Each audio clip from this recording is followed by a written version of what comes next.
Morning. How are we doing this morning?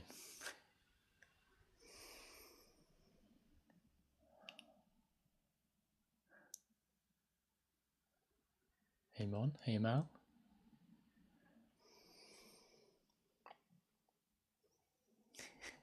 Hola.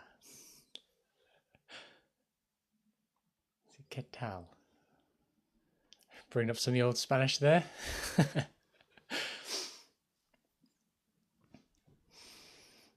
I want to talk a bit about my story, my life experience today. I had an incredible conversation with a friend last night and she's helped me immensely. And I've realised how important it is that we share our stories and our lived experiences. I do that occasionally.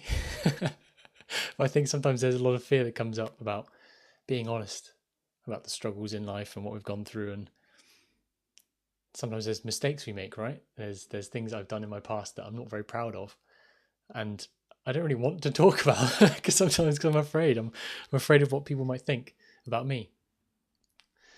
But I think actually, when I can be honest and share my own story, it's really empowering, not just for me to know that I'm okay, reliving it and to go through it again, but it's inspiring for others to listen. I love listening to other people's stories and hearing, even if it's not like specifically relevant, but hearing like the trials and tribulations, the stuff that's gone wrong, and really validates me being a human, right? Like, yeah. So my commitment is to be more of an open book about this and to talk more about my lived experience, to share more of my stories, and to be more human, I think, more than anything. I was thinking about this the other day as well, in the conversation yesterday with my friend, and how the last thing I want to watch when I'm on the TikTok live is like someone talking about like, oh yes, if you're struggling with this problem, this is what you should do. I'm like, just bleh. Like, go away. I don't need to listen to that. I'd rather listen to someone that's like, oh yeah, here's what happened to me. Here's why I think what I think, you know? Hey George, quit your job in the end. What's going on now? Do you have an idea of what you're working towards? Is there studying for something new? Exciting time for you. Yeah, definitely, Fiona. Reliving the moments. Got a job cleaning. Cool. I find it's one of those jobs, right, where a lot of people have a lot of judgments about it. Like, oh, it's a cleaner. They think look down on you or something. But when you're doing the job, it's really satisfying. Like, I love seeing the transition, like the difference it makes. Yeah, especially if you are not enjoying your previous job as well. It's amazing the difference different circumstances can make. Like a new boss who actually you're cleaning a castle. Like, what? How cool is that, right? That sounds epic. Yeah, love it. Absolutely love it.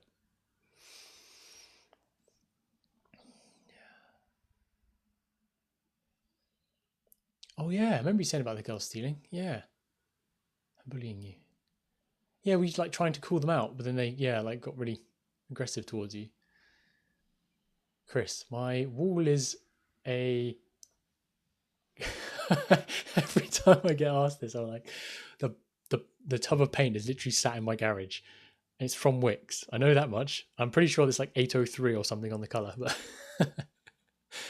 hey, look, hey Bella, how are we doing? I'm doing very well. Yeah, I was just saying that I've realised how important it is to talk more about our story, to share our lived experience and what we've gone through in life. And George is so kindly sharing about how he quit the job and gone for a new job cleaning a castle now. I'm like, that's pretty epic. Like, yeah. Yeah. I remember the feeling of, hey, Harris, I remember the feeling of being, for me, it was in the Air Force at the time and I was working on Chinooks. And as much as I like really loved working on the helicopters, like I loved the aircraft, incredible platform to work on. I didn't like the organization of being part of something that I saw as actually doing more harm than good. And so even though I loved the job, it felt to me that morally I couldn't continue doing it anymore. That was really uncomfortable because, yeah, it's something I really enjoyed. And I remember even when I changed within the Air Force to go and do aircraft crash recovery and transportation, like it's a really lovely job, like really easy, lovely hours, fairly relaxed compared to what I was doing on the Chinooks anyway. But it's still that moral, like I don't believe I'm contributing to something that's in like the greatest good. And that never really left me. And so I wasn't really at peace with myself until I left that role. So you've got to do what feels right for you, right? And other people can't tell you what that is for you. You have to trust yourself and how you feel about it.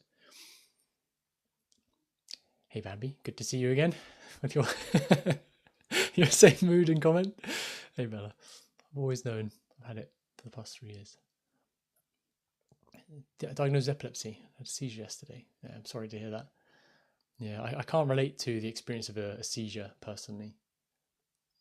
I've had several panic attacks in my life. I know that when I try to fight the panic attack, it just makes it worse. So I don't know if that applies for seizures. I don't know if it's. I used to get migraines quite frequently, and I know that like a really bright light, even if I sat on a, I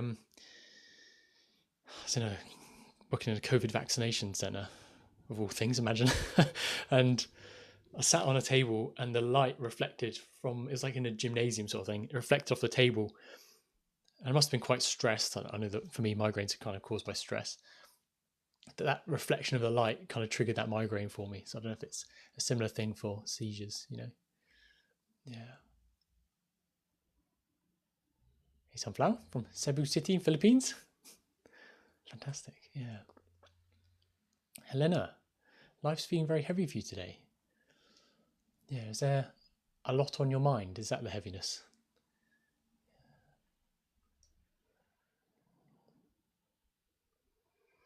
Hey Emma, remind you of the celebrity Toby Regbo.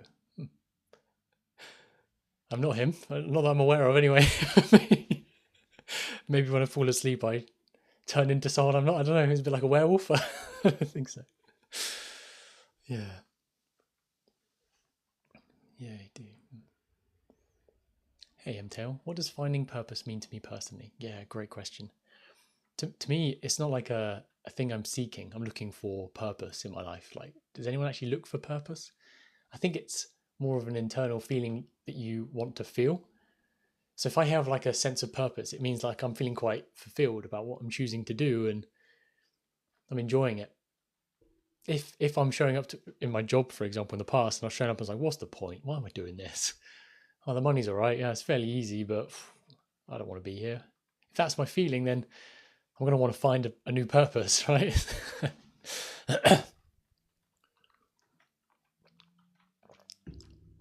So I think it's more about listening to myself and asking, well, what is it I really want to be doing?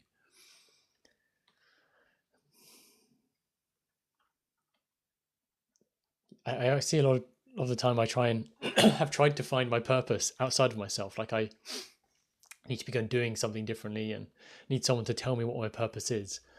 But to me, finding purpose is about reconnecting with myself, like listening to what is going on for me. And it's not the easiest thing to do, especially if you're, yeah, in my experience, I've been very aware and connected to what other people think, how they feel, and I put myself second to that. So then trying to understand what my purpose is has been quite difficult because I've always been listening to other people and thinking that, oh, this is what success looks like. This is what other people think or would judge me as being successful if I was to do these things. But I wasn't always fulfilled in myself. I might have the dream car. Like I have the dream car for me. I have a Toyota Supra 1994. It's like 5 days younger than me. It's like it's incredible car. Doesn't really give me a purpose. It doesn't make me feel very fulfilled. Yeah. Yeah. Yeah, exactly that, Emma. You should put yourself first, right? I've had a lot of conversations over the years, specifically last 3 years of coaching, and it's always surprised me how often I'm speaking with like a mother or a father that isn't putting themselves first. It really kind of sounds counterintuitive. You're like, no, you've got to put the child first, right? But the honest answer is that when you put yourself first, you allow yourself that time to rest and to look after yourself. When you then show up and have the time for your own child, like it's quality time. You're not stressed. You're not like passing all of this stuff on to the child. The child picks it up. And how do I know this? I was a child myself. Like, we just want quality time with our parents. Like, yeah, it's so obvious, isn't it? When you ask, like, do I just want my parent to show up, or do I want them to show up and be with me? Yeah. Why do I think so many people feel disconnected from themselves today? I think it's because we're so encouraged to be someone and something that we're not. Like, there's a lot of guilt and shame around being ourselves. Like, we get told off. I remember when I was in, I think it was like pre-primary school. Tom, sit down. Tom, stop running around. Like, get told off for doing all the stuff that we want to be doing. Like, we get judged for being like our crazy flamboyant. And I said it there, it's crazy, isn't it? To be ourselves. It's so flamboyant and running around, singing, dancing, laughing, and being the quirky people that we are. Yeah. Oh, you look different. That's not normal. And you get picked on because you're not normal. You don't look the same as everyone else. It's no wonder we isolate and don't want to be ourselves. My nose started running in for a second. Maybe I'm sad. I don't know. Yeah. Well, what do you want to do in life? What's your dream job? Hey, Emma, I'm doing it. Haven't worked it all out fully, but I'm definitely doing it. So my story has been one of being very logical, thinking I'm doing the right thing. I left sixth form after my A-levels and went into the Air Force as an aircraft engineer, not as an officer or anything, just straight in. I wanted to be hands-on. It was incredible. 9.5 years. I got to travel the world, met some incredible people. Really loved it. During that time, I was married, and later on, towards the end, went through a divorce. I left the Air Force as well. Didn't really morally align with what I believed to be right. And then I thought, well, okay, I'll move back to my parents' farm. I was going to set up like a car restoration business. I thought that makes sense. That's something I really love. I love cars. I love working on them. But I wasn't really fulfilled. Didn't do it for very long. There's a lot of time trying to set up the business, like the infrastructure to do that. I had a conversation with my partner, Alex, and she helped me to see that actually, Tom, like, I really want to help people. I don't want to just be working on a car, especially if it's like a restoration project for several months. And it'll be as fantastic as it will be to see the finished result and the impact that has on that one person and maybe their family and their friends and stuff. Maybe all the people that see the car, like there's ripple effects there, but I want to have these real intimate conversations every day, like to really help people. And so in writing all the things I could possibly do, I remember making a list. There's also like logical stuff because I'm an engineer and all this. Then I wrote down life coach, and I was like, oh no. I knew in my gut that's what I was going to be doing, but everything in my head was like, all the judgments came up. Oh, what's a life coach? They just scam people, right? They don't really help anyone, and all this stuff came up. But when you know, when it's in your gut. Sometimes there's a lot of fear that comes up with it, but that's why it's so important to listen to what's going on inside, because you know what feels right. Yeah. What's one question you think everyone should ask themselves more often? What do I want? I think you can live from that question perpetually. If you can allow yourself to really connect to what it is that you want, like deep inside you, your dream. I'm not talking about like the want of like, I want to eat all of the ice cream. Sometimes maybe that is a genuine desire, but I think when you really connect to yourself by asking that question, what do I want? It really helps to guide you, because I think you always want what's in your best interest. Like you want to live a long and happy, enjoyable life and have friends and people that love and support you for who you are. And by asking yourself, what do you want? For me, it's helped me to reconnect myself to that. It's not always an easy question to ask though. Sometimes I ask myself, what do I want? And then I feel guilt and shame for actually wanting it. But then if I don't allow myself to pursue it, I just get frustrated and resentful towards myself for not pursuing it. So yeah, Helena, what if I don't Hey, Dessa, by the way. Good to see you here. Yeah. Is it okay to go from a job to job if it's not for you? I feel guilty that I can't settle in a role. Yeah, Helena, if it's been like, there's been a few job roles, at some point you may question, oh, is it the job or is it me? What's going on here? What is it I don't like? What is it I'm maybe not taking responsibility for? Yeah. But sometimes, like I say, you're nearly 30, but you have no idea. I think that's pretty normal. I would say the majority of us don't really know what it is we wanted to be doing. I think it's actually quite a rarity to see someone that's like, I love this. I'm going to be doing this the rest of my life. It certainly feels that way for me. Like, I couldn't imagine the connection I have now to what it is I'm doing within my coaching. Like before that, I was like, oh yeah, I'll maybe do this for a bit. This makes logical sense. But now it's like, even though it's really uncomfortable sometimes, I'm still doing it. I'm still showing up because I still have that connection to it. And it's really inspiring for me.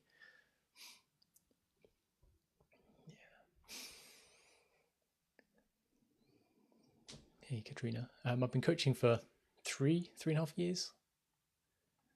We are in June, so yeah, about 3.5 years now. Ooh, good time for a phone call. Yeah. Maybe I just silence my phone. Yeah. What advice would you give younger self about purpose and identity? Yeah. And there's it. Shamanic Realms, you asked a question as well about what if the dream doesn't work out. That there's almost tying in straight with that the question about purpose and identity, that give yourself the grace to get things wrong. Allow yourself to go and like try things, experiment. Because honestly, you can't actually make mistakes. What you're really doing is when you think you're making a mistake, and I could tell you a list of all the mistakes that I've made, what they've actually been is key learning points for me in my life. They've helped me to see that actually I'm not fulfilled, I'm not happy. And I'd be even better off knowing that. So every time when I went through a divorce, I was like, this is the worst thing that could possibly happen to me. I didn't want to be here anymore. I spent 3 months of really suffering, thinking like, what's the point of being here now? But had I not gone through that experience, I would not be here right now. And it has profoundly impacted me. I could be terrified of the judgment of like other people. Like, what do you mean you've gone through a divorce, Tom? Oh, no one's going to want you now. No one's going to want to be in a relationship with you now. And yet, on the other side of it for myself, I've had the most incredible experience and connection to another human being that I never thought possible. I've been confronted with all the ways in that marriage where I wasn't being emotionally vulnerable. I wasn't allowing myself to open up and share what's really going on for me. And had I not gone through the divorce, I wouldn't have seen my own mistakes and be able to take my own perspective and experience and learn from it in a way that massively benefits me. I have the strongest relationship I've ever had in my life with Alex now. It's incredible. I'm so grateful for that. So when it comes to like your purpose and your identity, in my experience, it's almost been allowing yourself to make those mistakes and do stuff. Get it wrong. It's part of the fun. Enjoy the process. What's the most common patterns you notice in people seeking clarity?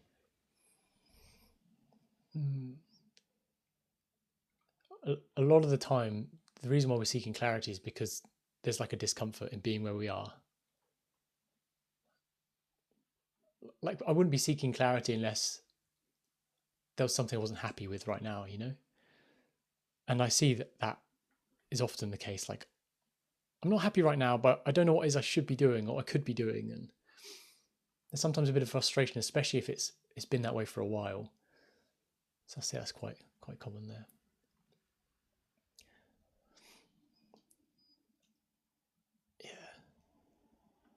Yeah. Hey, Sophia, always get ghosted and discarded no matter how much love or care I give. Sophia, is that always the truth? Because I'm pretty confident when you give yourself that love and care, you don't ghost and discard yourself, right? Or do you? Is that the pattern? If someone feels completely stuck in life, where should they start? Exactly where you're at right now. There's no better place to start than exactly where you're at right now. You don't need to be anywhere else. The situation doesn't need to be any different. To me, it all comes down to accepting. Like, can I accept my situation? Because it is what it is. If I can't accept it, in the past, when I was in a situation, I couldn't accept it. I just suffered and struggled. But it's like when you accept it, it solidifies the ground you're standing on, and it helps you to feel more confident in yourself. You're like, okay, this is what it is. It might not be what I want it to be. That's okay. And you're going to take steps and action to do something differently about it. But when we don't accept it, when I don't accept things, I don't like let go and surrender, I get in my head. When I'm in my head, I'm overthinking, thinking about all the things that are going wrong and how it needs to be different. And oh my goodness, the stress I go under, the headaches I receive, the migraines I get, to the point of literally, I think it was last year, I don't remember exactly when, I was in A&E twice in 2 weeks because of all the stress I was putting myself under. I was making lists of all the things I thought I had to do and to make things different, to really force it, and all of that self-imposed pressure, it was like, it's all internal, resulted in me like losing feeling in half my face and my arm, like my body started shutting down. It's like, Tom, you can't do this, you can't go on like this. And I had really intense chest pain as well. Despite going through like the blood test, the ECG, the scans, there was nothing wrong. And it became crystal clear to me that I'm putting that stress on myself. That's why I speak about like allowance and acceptance and surrender is being so important, because unless you can accept the situation for being how it is and let go of your fear, you won't find that peace. And it'll always just be like living with the stress, it'll feel really heavy all of the time, headaches. You'd be drained, you'd be tired. It leads to burnout. Yeah. What does being seen and heard actually look like in practice? I can give you an experience of that if you'd like. You're very welcome to that. It's on my website, it's completely free. Yeah. Because it's one thing to talk about it, isn't it? And it's another to actually experience it. And I think that's the same about anything I'm talking about here. Like, I share my story and my experiences because I'm hoping that in the sharing of the story, you can connect and relate to it for your own. Because maybe you've actually experienced this, but you've just been disconnected from it. Yeah. Hey, Blitz. Do you think it's okay to isolate yourself to grow, even if it means it could hurt close ones?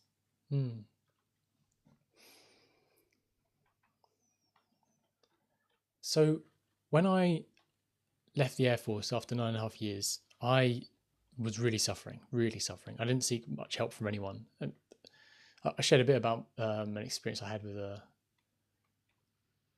somebody kind of helped me with EMDR, and then received a judgment from them afterwards in the follow-up. And that was really upsetting for me. And it kind of pushed me away from even seeking help, because that was someone I thought was like, that's a professional. They were qualified and all this stuff. And yeah, that upset me. So I ended up isolating. Even though I was kind of on my parents' farm, I lived in a caravan and off the grid. I collected rainwater off a roof and solar panels and a battery, and the only bills I had was a SIM card on my groceries. So it's like, it's incredibly isolated in reality for me. And that may have hurt other close ones, but I only did that because of the pain that I was in myself. And I didn't want to burden others. I didn't want other people to think of me as like a failure.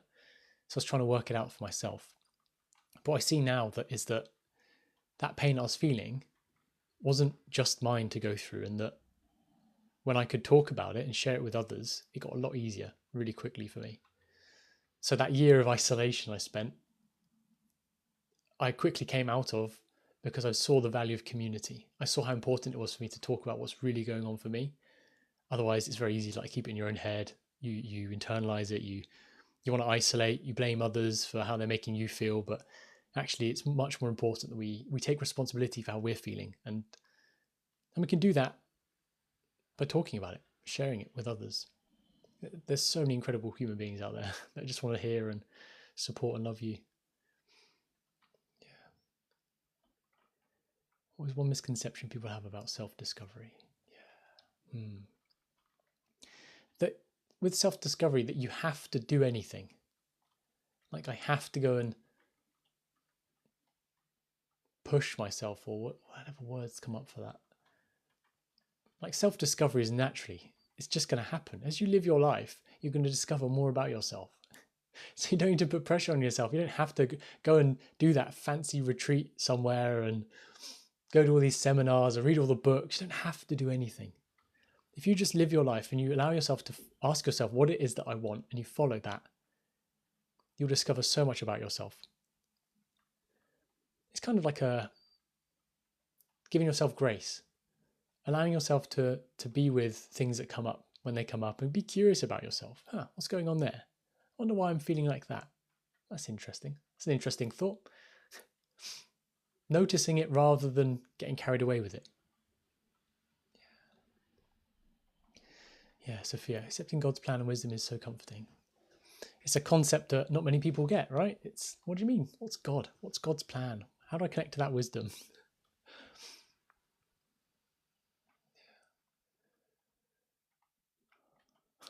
I can try and speak a bit about my experience with that, because I've not really followed any specific religion. Like I can see there's so much value in all religions. There's so much guidance that really is there to really help us. But I find a lot of religions can be quite quite strict and controlling in many ways, and I don't see that as being very conducive to self-care. But maybe it is. Maybe I'm misguided. But for me, the connection to God it comes in the phrase of like letting go and letting God, like trusting that there's something that's greater at play here, that's guiding us in ways that we can't even imagine. So when you stop trying to force things, you stop living in your head, you're trying to control the world around you and what you think is right and wrong. When I allow myself to do that and trust that I can follow my own intuition, I get guided in crazy ways. Like even yesterday, I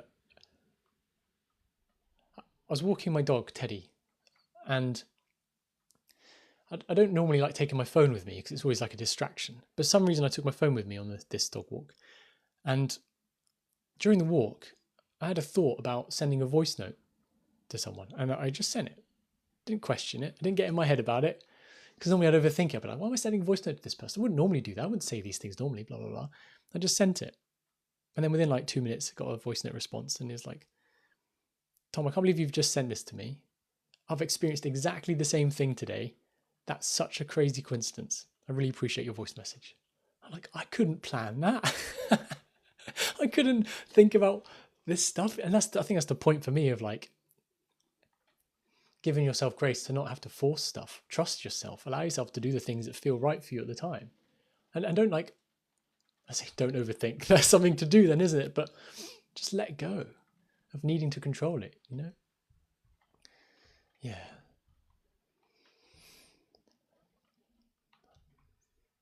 Hey Jen, what happens when you lose your partner,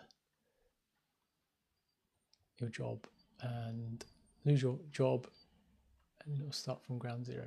Yeah, so Jen, there's several perspectives on this I have now, having gone through what I've gone through, but in the experience of having these things, right? Like you have the job, you have the partner, and it makes you feel a certain way when you're in it. It's like I feel quite comfortable, I feel happy, loved, supported.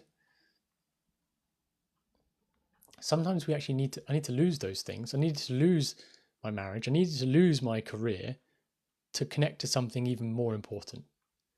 Connect to the realization that I don't need that partner. I don't need that job in order to feel loved, to feel safe, to feel supported. And that has actually given me more than the partner and the job ever could. Yeah, I know it's quite a big thing to say, but what do you do? Well, what you're going to do is what you're going to do, and what you're going to do is be perfect for you. I'm not here to give advice. I don't tell people what to do. That's not what I'm here for. Yeah, if you're looking for someone to give you all the answers, I can do that, but all I'll be doing is reconnecting you to yourself and asking you questions that you answer for yourself and realize that you have all the answers already.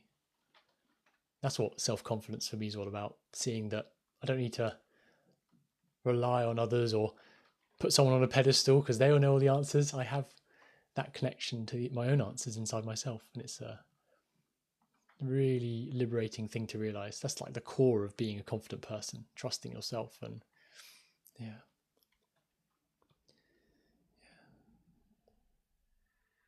Hey Zonabelle, life is silent for you at the moment, going through a transition, connecting in life. Yeah.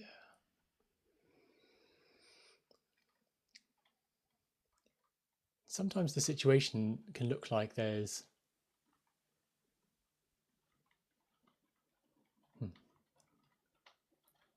like for me right now I'm in a very fortunate position. Like I have an income that like the bills are paid, but there can also be frustration because it's like I'm not where I want to be. And the frustration comes every time I try and push it to make it work. But actually, I'm really grateful for this position I'm in because it's given me so much peace, like time to just surrender and let go and trust. And I think in that learning to trust and learning to let go, not only do I feel so much better in myself, but things just happen. And I'm not trying to force it. It happens.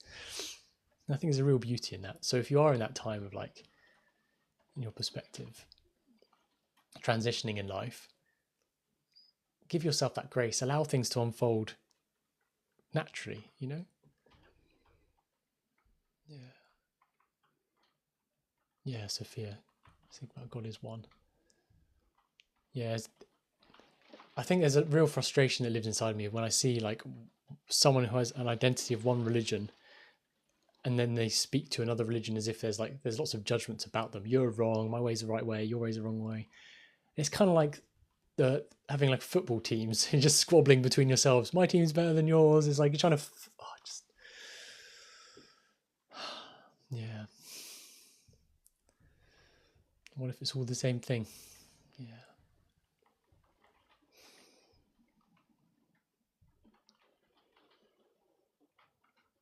Yeah, they say we eventually lose things, people, when they're not part of the next chapter of our life. Yeah, and it's really upsetting and frustrating when we're trying to hold on to someone or something, when actually deep down it's not the best thing for us. There's something better ahead, but we just don't see it yet. Good morning, Amal.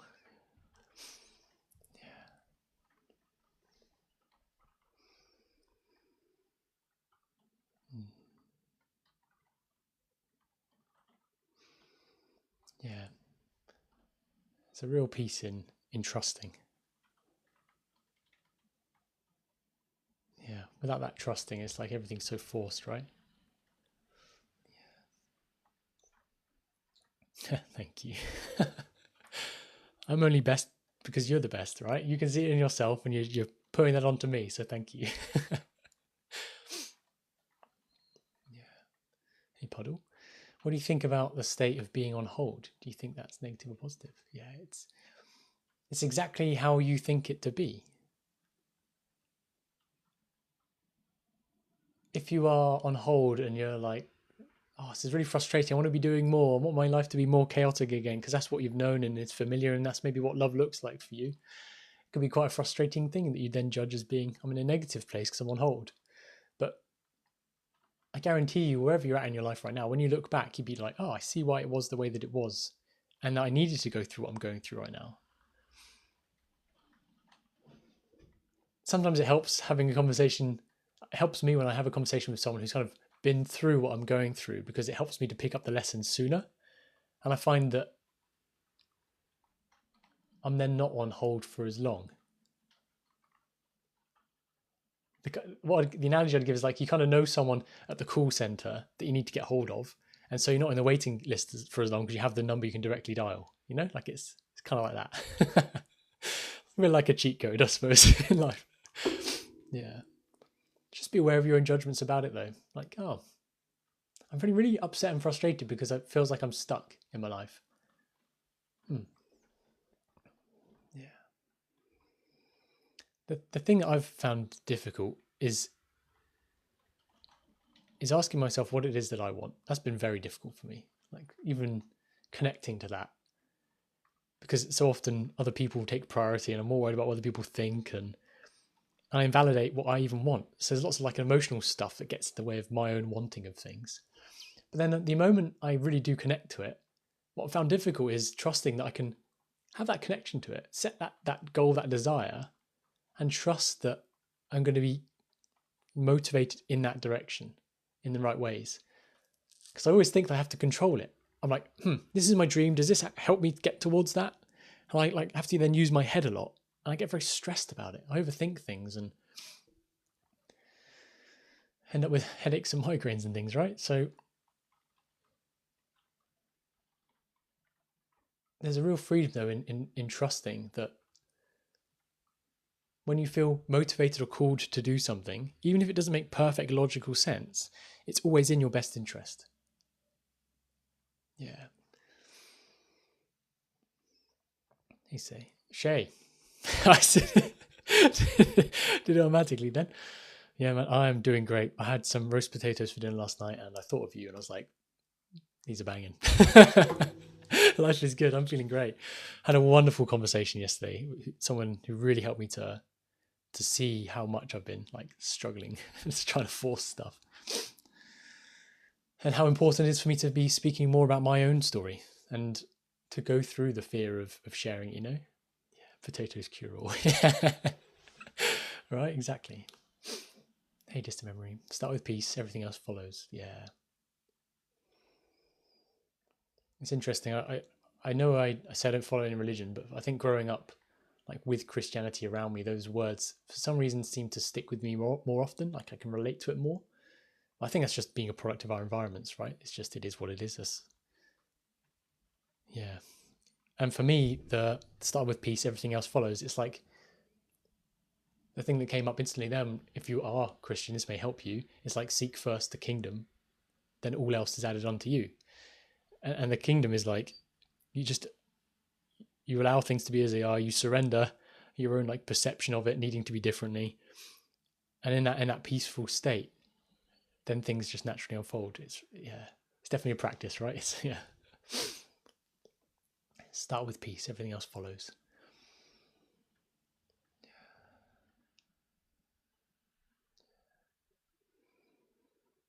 Hey soul, thank you for the heart. Do you think gardening is therapeutic? Yeah, absolutely it is.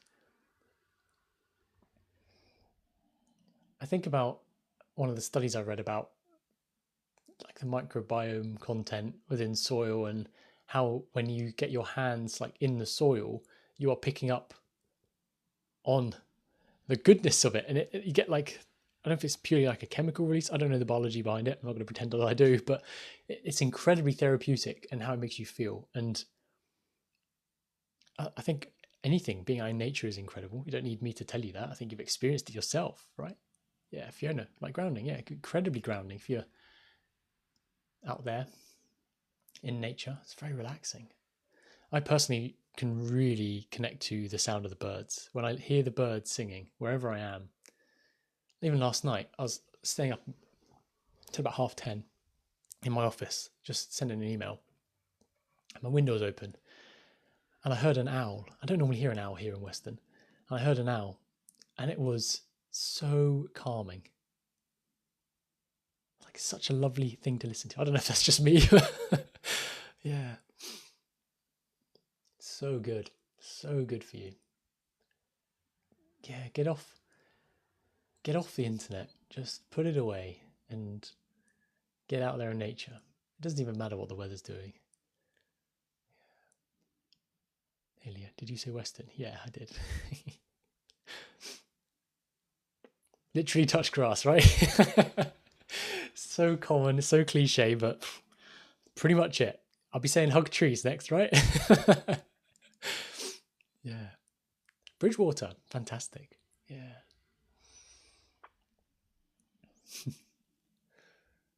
It's not a bad part of the world, is it? Yeah. Still working Western as well. Look at this, eh? Technology connecting us. We're just down the road.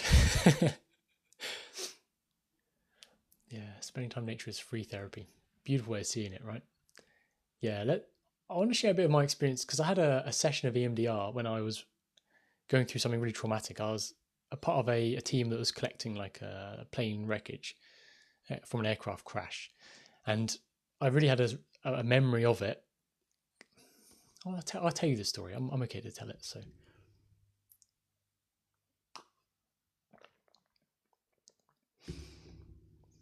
So there's a couple of people that lost their lives in this plane crash. I think it was due to fog or something. And in the incident, I was really connected to like those two people. I was thinking about their families and what had gone on there. And so when I had the visual image of what it was that I was doing there, later on, like I think 2 or 3 months later, I then had such a profound emotional connection to it that I found it overwhelming. To the point where it was 3 days like in bed, in like a really bad, when if you're really drunk, like your room spins around you. It was like that permanently for 3 days. Awful. And like throwing up, having to crawl to the toilet. Yeah, real low, real low. But what was happening was I had that image of what I'd experienced and the strength of this emotional tie to it. And a single session of EMDR, the rapid eye movement, if you're not aware of what that is, it helped me to disconnect the emotional experience from that image. And I'm very certain I could have had the same thing help me in like hypnotherapy. That would have been a modality that would have helped for that, I believe, knowing what I know now and what I've experienced. And there's lots I can talk about that experience specifically I've learned since. But what I was saying about in terms of how this relates to nature and what you can get for free therapy, because you can't afford EMDR. Maybe you don't want to go through that process for whatever reason. I trust you know what's right for you. What I'm saying is that in that eye movement processing, you do the same thing naturally, maybe not to the same extent. Some therapists are going to be listening to me like, no, it's not, Tom, you need blah, blah, blah. Shut up. Shut up. Because this is free and this is why it works. When you are walking out in nature, and as you're walking, your eyes are like scanning the ground in front of you. And it works exactly the same when you're driving. It's exactly the same when I'm on my moped. I'm processing the road ahead and your eyes are scanning. And when your eyes are moving that way, whilst you're then reliving those thoughts, it allows you to process the emotion in exactly the same way as you would do as an EMDR therapy. I know that may be a bold thing to say, and some therapists or someone might be saying, Tom, that's a dangerous thing to say. They need to go to therapy instead. I don't care. Like, this is genuinely what happens for me and what actually worked. It's not because I've had the EMDR session and I had that experience.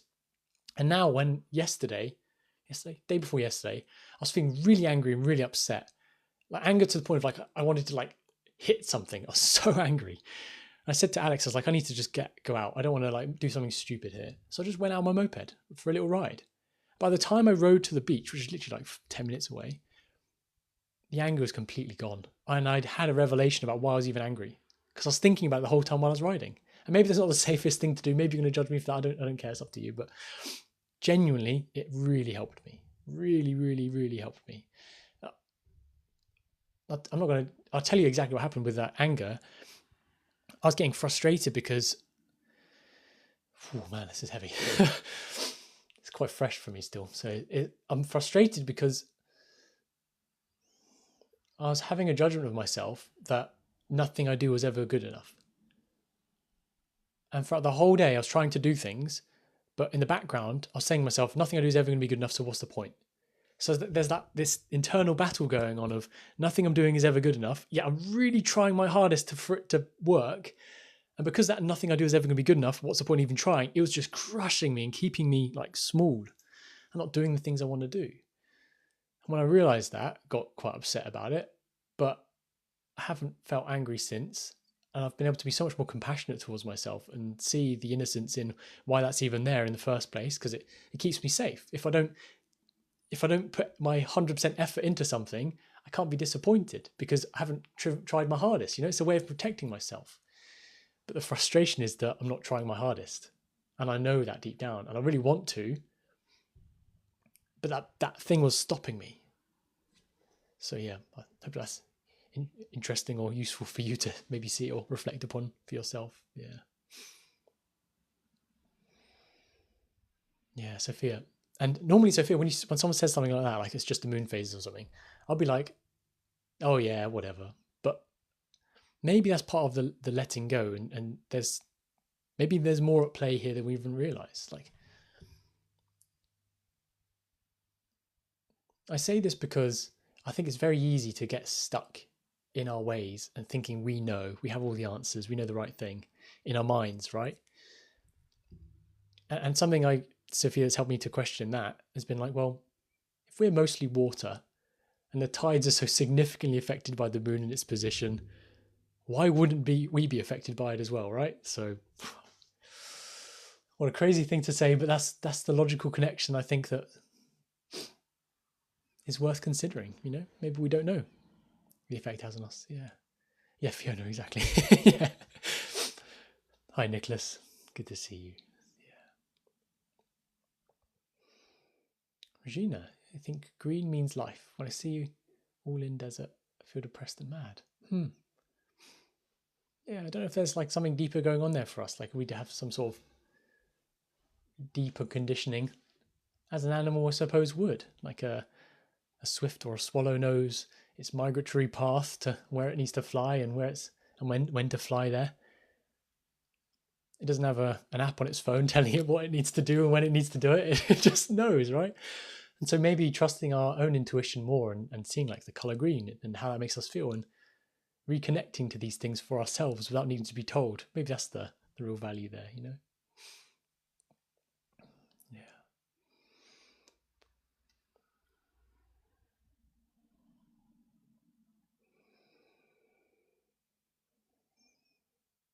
Do you believe there's something that exists called the happy place, like state of mind?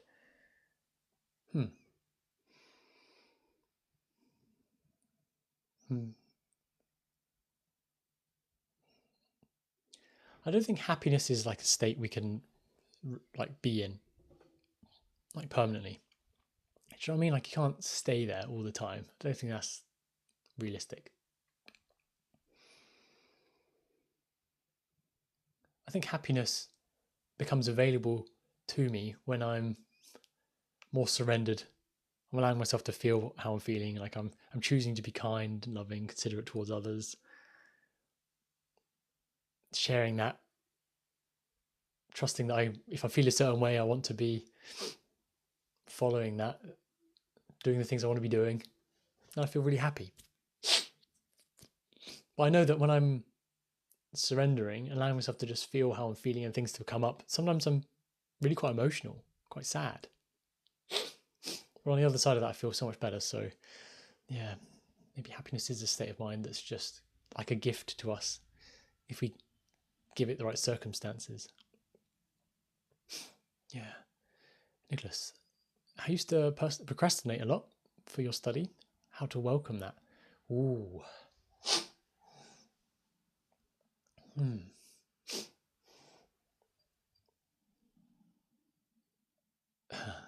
So there's several things that are coming up for me. One is like relating to the procrastination and what I would have done in the past. And the other piece that's coming up for me is like, as Coach Tom, is like, well, what I want to say is the Coach Tom, which is maybe the thing that's going to be least helpful actually for you, because you'd be like, I'll say the Coach Tom thing first, and then I'll go back to what like my experience actually has been.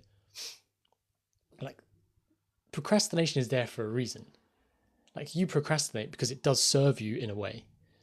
And if you can see what the positives are to the procrastination, but then also you can see the negatives, you can kind of like get it all out on the table and weigh it up, like the pros and cons. And you can see, oh yeah, this is why I'm procrastinating. I'd procrastinate in my past a lot where it comes to like studying for exams. And I don't have the answer for this, but I know that I didn't feel safe or comfortable like kind of studying or revising at home. Maybe I wanted to be doing other things instead, like playing video games or riding my motorbike or something.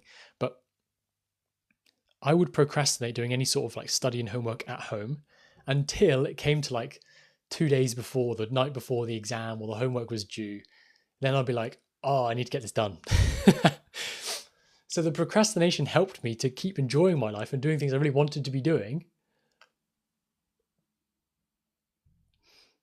until I saw that I can't procrastinate any longer, and then I had to do the thing. But once I saw that, it's like, oh, I can maybe chip away at the learning and the understanding and then reward myself each night so I could do a bit of the work and then also play a bit of a video game.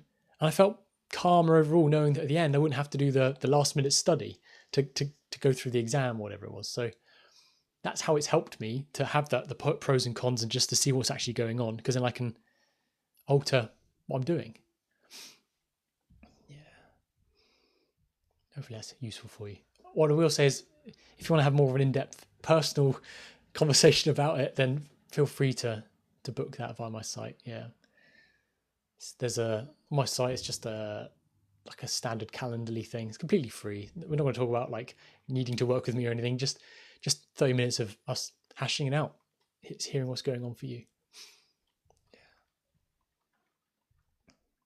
Yeah. Like that all through school, college, and uni. Yeah. Still like that today, are we? Yeah. Oh, Nicholas, that's a big one, isn't it? Fiona, Pomodoro timer. That's pretty cool. I've never tried that out before, but I trust that for the right person that's here listening to that, they're going to take that and be like, oh, wow, yeah, I'm going to try that out. I personally don't find there's much of an issue for me. So I'm like, not so much for me, but this is the thing, isn't it? About trusting what's right for us. I can trust that that's been said for a reason. Someone's going to connect to that right now and be like, I'm going to try that out. Fiona may have changed someone's study life. But yeah, Nicholas, about your using stress as a fuel. My goodness, yeah. That's powerful. It's so powerful recognizing that you've been using stress as a fuel. And so you like, when you notice you're feeling stressed, you can see all the reasons why that's been the way that it is, because it serves you. Oh, I'm running on this fuel of stress. And to consider not having the stress and the stress not being there, it might be even more terrifying because you're like, well, what am I going to run off? Like, how am I going to ensure this gets done? Because typically that's how you've been operating, right? The stress has been motivating you. And it's in that inquiry and going through that fear and seeing that actually maybe there's another way of doing it. Maybe I don't need to be stressed. Perhaps I can change my fuel to something else. That's kind of the work, isn't it? That's what the conversation we really have is. Yeah. And the interesting part of that is that I can't tell you to just change stress for love. Why can't you just use love as a fuel? Because it's like so conceptual. It's all in your mind. You have to have like the laying it all out, seeing it for what it is in your mind, throw it all on the table. And then for yourself, you can see new connections, new possibilities. I can't tell you that. So yeah, I could do my best here on these lives. I can share my own stories and stuff, but yeah, you're working out. I trust you. You're an intelligent guy. You got this. Yeah, Regina, there's no point when you get stressed like, oh, that's tomorrow. I've got no time. Yeah, it works for us, though, doesn't it? Right? It's like, oh, I've got to get this done now because there's no much time, no time left. Otherwise, and that becomes like a motivator. We see that, oh, that works. It might not be the most efficient way of doing it, but once it works and we see that it works, I'll keep doing that then. Yeah. Hi from Tanzania. Yeah. Do I like Harry Styles? Such an interesting question. The answer is I don't know Harry Styles, but I like everyone. I'd go as far as to say I love everyone. I'll do my best to love everyone. Sometimes there's a few judgments that come up for me and get in the way and close my heart off a bit, but yeah, do my best to love everyone.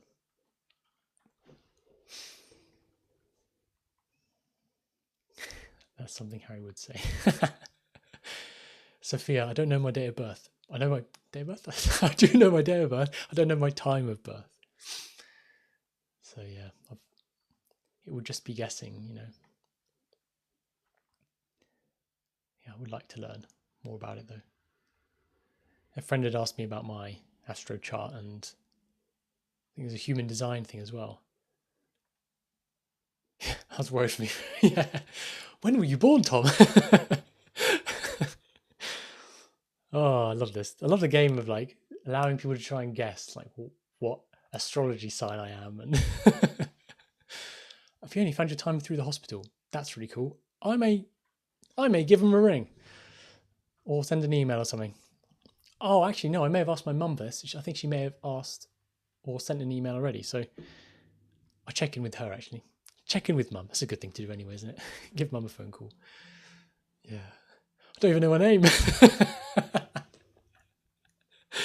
Well, we joke about this stuff, but that feeling of who am I, like that's pretty much that. It's like, I think I'm Tom, but who am I? Like, who am I really? Yeah, that's a reason to have a conversation with Tom. That's a reason to have a conversation with me. That loss of identity, like what we label as like identity crisis. What is it you're going through right now? I would say that when I was going through my divorce, I went through an identity crisis. Oh my God. Yeah. Oh yeah. It's like a complete destruction of the version of yourself that you've been creating and building up, and it just like crumbles, and you just, who am I? Now what? Yeah, that's an identity crisis, isn't it? Sky. I don't just like the colour green. I think my eyes are green as well. Born into loving the colour green, it seems. Hello from the Czech Republic. I had an au pair from the Czech Republic. How crazy is that? Does that make me posh or something? I don't know. I'll leave that judgment to you. I know who I am. I've no idea how I'm perceived or how I come across. What a beautiful space to be in. I would just say there's like a balance, isn't there? Allow yourself to connect to how other people may be living their life and how they have their own views and perspectives. That's beautiful. But let that be theirs. Let them have their own judgments, their own thoughts about you. Don't make their thoughts and beliefs about you. That's their own stuff. That's their own stuff going on in their heads. When you can have that clear separation, not only are you so confident in yourself, you're free to be yourself. You don't care about what other people think, but you also love them. You love them for who they are and what they think. It's such a beautiful space to be in and live from. Yeah. Sophia, yeah, the 6th of May. 32 years old, so 1994. Yeah. Do I have an artist that I follow? Not particularly, no. I suppose in many ways we're all artists, aren't we, right? Painting the picture of our lives. Yeah. I love following my friends, my clients. The life of my Pomeranian and my German Spitz. Yeah. I have a lot of plants around me as well, and I also consider the lives that they're living. If you look at my website, I think there's a picture of my office, and this is the like original snake plant, and it's like got so big now it's having babies. So crazy, right? Yeah. What do I think about philosopher? I think philosophy's incredible. It's wonderful to think about things, but nothing is more important than actually living it. So yeah, allowing yourself to be free from your own mind and your own thinking and trying to control things in your mind. Yeah. Enya, incredible artist. Yeah, I love Enya. I think Moby as well. If you haven't listened to Moby's work, I didn't realize that when I was listening to Moby in my childhood that he's vegan, and I was like, he's clearly very empathetic and loving soul, and I think that is directly reflected upon the music that he creates. You can really hear it, can't you, when you're listening for it? Thank you for being here. It's lovely to see you once again. I'll be here again tomorrow at 9 a.m. till 10 a.m. UK time. So I'm looking forward to seeing you again. If you'd like to have a conversation with me, just go check out my website. And the only other thing I was going to say is, if you'd like to be part of a group conversation next Wednesday at 11 a.m. UK time, just send me your email address and I'll send you the link to join it for next Wednesday at 11. So I'd love to have you there and for you to be part of that conversation. It's completely free. Yeah, it's for an hour. Yeah, goodbye for now.